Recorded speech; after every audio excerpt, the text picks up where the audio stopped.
Welcome to tutor for kids channel.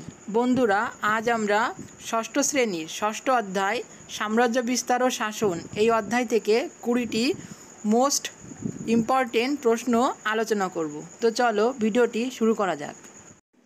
প্রথম প্রশ্ন, সাম্রাজ্যের শাসককে কি বলা হয়? সঠিক অ্যান্সার সম্রাট। ভারতের প্রথম সাম্রাজ্য কোনটি? মৌর্য সাম্রাজ্য।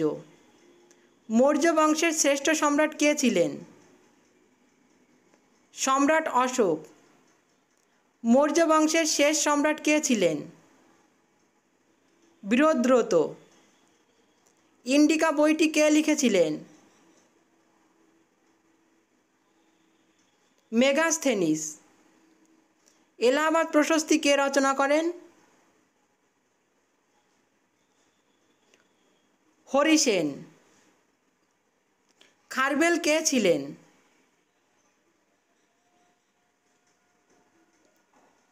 কলিঙ্গরাজ। চন্দ্রগুপ্ত মৌর্যের রাজধানী কি ছিল?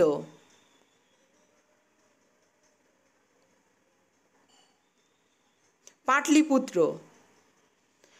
গুপ্ত বংশের শ্রেষ্ঠ সম্রাট কে ছিলেন?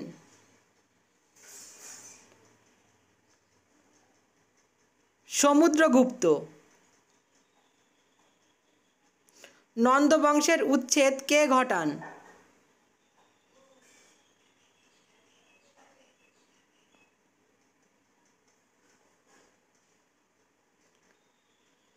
চন্দ্রগুপ্ত মৌর্য। কুষাণদের শ্রেষ্ঠ রাজা কে ছিলেন?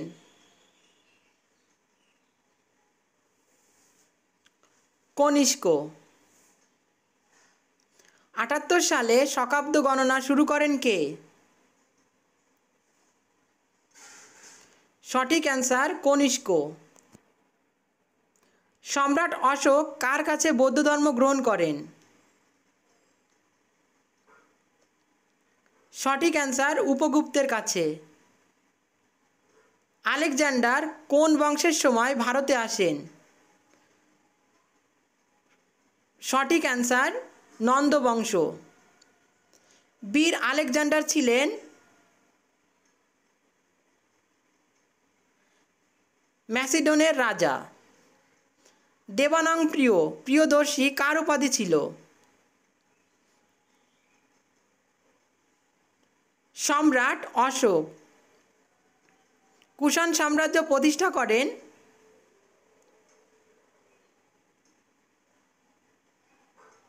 কুজল কথফিসিস। সাতবাহন সাম্রাজ্যের প্রতিষ্ঠাতা কে? সঠিক অ্যান্সার শিমুক। শিলাদিত্য উপাধি কে গ্রহণ করেন?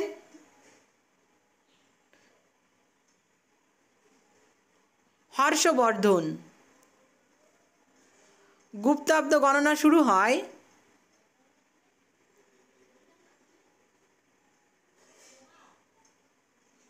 320 খ্রিস্টাব্দে। সিইউকি গ্রন্থটি কে রচনা করেন? এটা তোমাদের জন্য হোমওয়ার্ক থাকবে, অবশ্যই কমেন্টে সঠিক উত্তরটি জানাবে। যদি ভিডিওটি ভালো লাগে তাহলে অবশ্যই লাইক করবে, শেয়ার করবে এবং চ্যানেলটি সাবস্ক্রাইব করবে। দেখা হচ্ছে পরের ভিডিওতে।